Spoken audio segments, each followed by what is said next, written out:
Composure in the face of authority is one of the most powerful qualities a person can demonstrate, especially in environments where the balance of power is clearly skewed.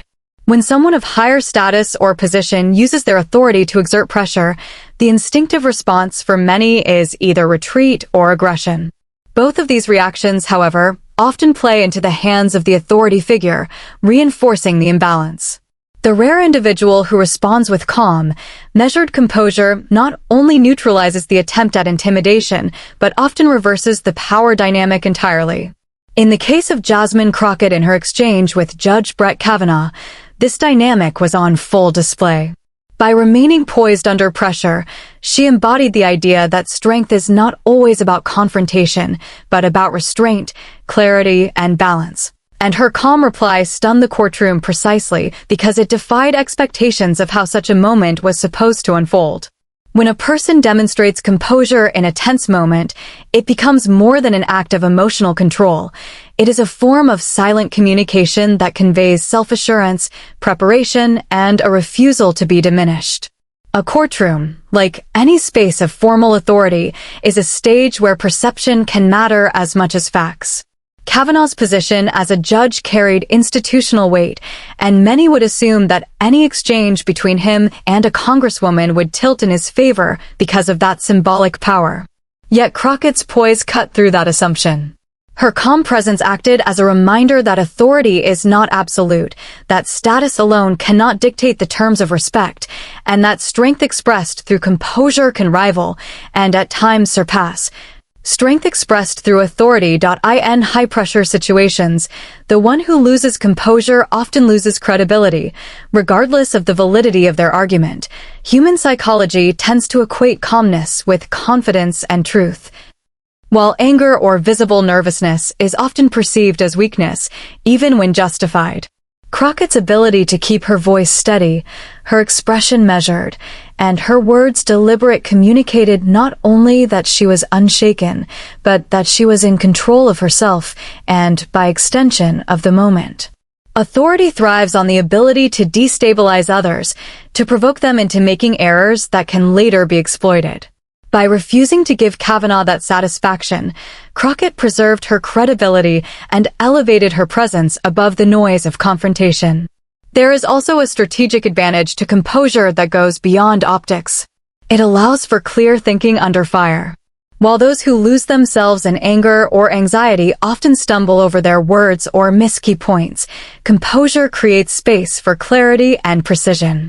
Crockett's poised reply demonstrated that she was not reacting emotionally, but thinking carefully, choosing her words with intention, and maintaining focus on the substance rather than the theatrics of the moment.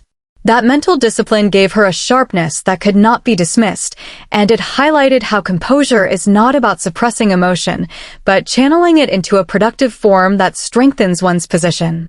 Opponents often use intimidation tactics not only to control a situation, but also to project dominance to the audience watching. For Crockett, maintaining her composure had an impact beyond the immediate exchange with Kavanaugh. It shaped how others perceived both of them. When one party seeks to unsettle and the other remains calm, it is the aggressor who begins to look desperate, while the calm party appears strong and unshakable. Crockett's poise thus served as a mirror that reflected Kavanaugh's attempts at control back onto him, creating a contrast that made her appear the stronger figure in the eyes of those observing. It is this inversion of perception that makes composure such a powerful tool when facing authority. Furthermore, composure has a ripple effect on audiences, especially when those audiences are looking for examples of courage under pressure.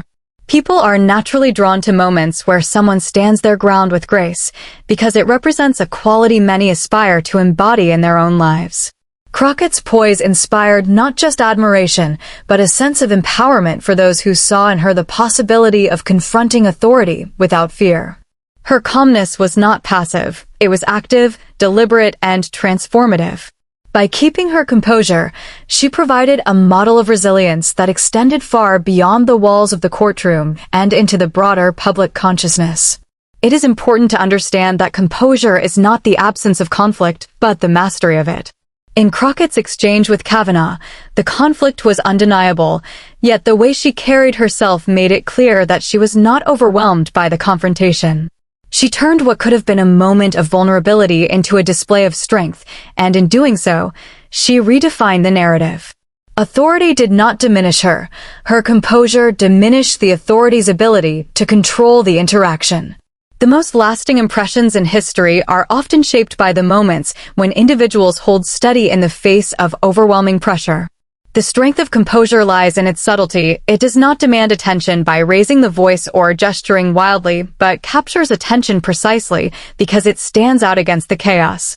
Crockett's poised reply is a clear example of how composure transforms tension into opportunity, how it silences doubt, and how it becomes a form of unspoken power that resonates long after the words themselves fade. How Jasmine Crockett transformed intimidation into opportunity is a story that reveals the deeper art of turning pressure into power.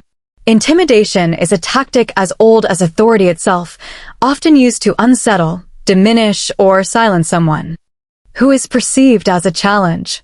In many cases, it works because fear and self-doubt are natural human reactions when faced with someone wielding higher status or institutional clout. But what distinguishes leaders from the rest is their ability to not only resist intimidation, but to flip it in such a way that it becomes a platform for demonstrating their own strength. Crockett's poised reply to Judge Kavanaugh is a prime example of this transformation because instead of retreating or escalating the confrontation in ways that could have backfired, she seized the moment to display clarity, control, and courage, shifting the dynamic in her favor. At its core, intimidation is designed to create imbalance. Authority figures often rely on tone, body language, or aggressive questioning to destabilize someone and make them feel smaller. For Crockett, the moment before Kavanaugh could have easily been one where the weight of his role overshadowed her position, reducing her presence in the courtroom to a reactive one. Yet, rather than shrinking, she used that very pressure to showcase her strength. By staying calm and deliberate, she turned the energy of intimidation into a spotlight, one that illuminated her resilience and her ability to handle conflict with composure. What was meant to silence her instead amplified her voice, because the contrast between attempted dominance and her steady response made her stand out as the more powerful figure. Transforming intimidation into opportunity requires more than just self-control. It requires the ability to recognize what the moment represents. Crockett seemed to understand that this exchange was not just about her and Kavanaugh, but about what the exchange symbolized to those watching. Audiences often look for signals of who truly holds the upper hand, and while authority can project power, it is the one who stays grounded under pressure who often leaves the lasting impression. Crockett used the attempt at intimidation as a stage to display confidence and intelligence, and in doing so, she reshaped the entire narrative. Instead of being remembered as the one who was pressured, she became remembered as the one who rose above it. Another way Crockett transformed intimidation into opportunity was through her ability to control the pace of the exchange. Intimidation often relies on creating urgency, on pushing someone into a rushed or emotional response that can weaken their credibility. By maintaining a steady rhythm in her reply, Crockett demonstrated that she was not going to be dragged into the trap of reacting impulsively. That control over timing gave her words greater weight, because they were not the product of panic but of intention. Each pause and deliberate choice of language reinforced that she was leading the moment, not following it.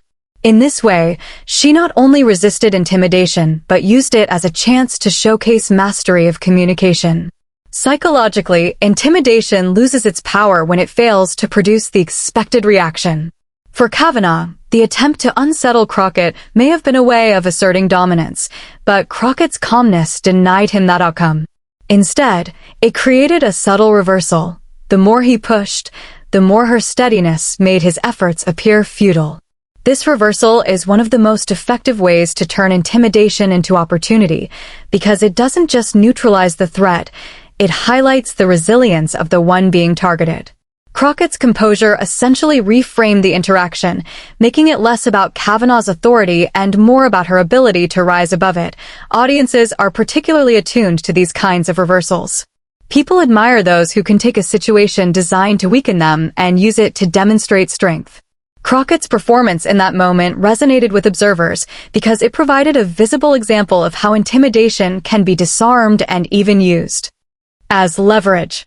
The lesson that emerged was not simply that she stood her ground, but that she turned the very tool meant to silence her into a weapon of her own. By refusing to let intimidation dictate her response, she forced those watching to reconsider where the true authority in the room lay. Opportunity also comes from visibility. In high-stakes environments, moments of confrontation often draw the most attention. While intimidation is intended to put someone in a negative spotlight, Crockett used that attention to her advantage. Instead of being remembered for faltering, she ensured that what stood out was her poise. That visibility elevated her beyond the confines of the courtroom exchange, projecting her image as a figure of strength to a much larger audience. Intimidation, in this sense, unintentionally gave her a platform to make an impression that would endure long after the exchange itself was over. Transforming intimidation into opportunity also reflects a broader lesson about leadership. Leaders are constantly tested, not in ideal conditions, but in moments of pressure, doubt, and challenge. Crockett's response served as a reminder that leadership is not about avoiding conflict, but about knowing how to use it to one's advantage. Her ability to stay calm and redirect the energy of intimidation into a display of her own strength demonstrated the kind of leadership that inspires trust and admiration. It showed that adversity, rather than being an obstacle, can be a proving ground where opportunity is created. In the end, Crockett's reply illustrates that intimidation is only as powerful as the reaction it provokes. By refusing to be rattled, she stripped it of its intended effect and replaced it with her own narrative. What was meant to silence her became the very moment that amplified her voice. What was meant to undermine her credibility became the proof of her strength. And what was meant to remind her of the limits of her power instead revealed the limitless impact of composure, resilience, and the ability to seize opportunity in the very heart of pressure.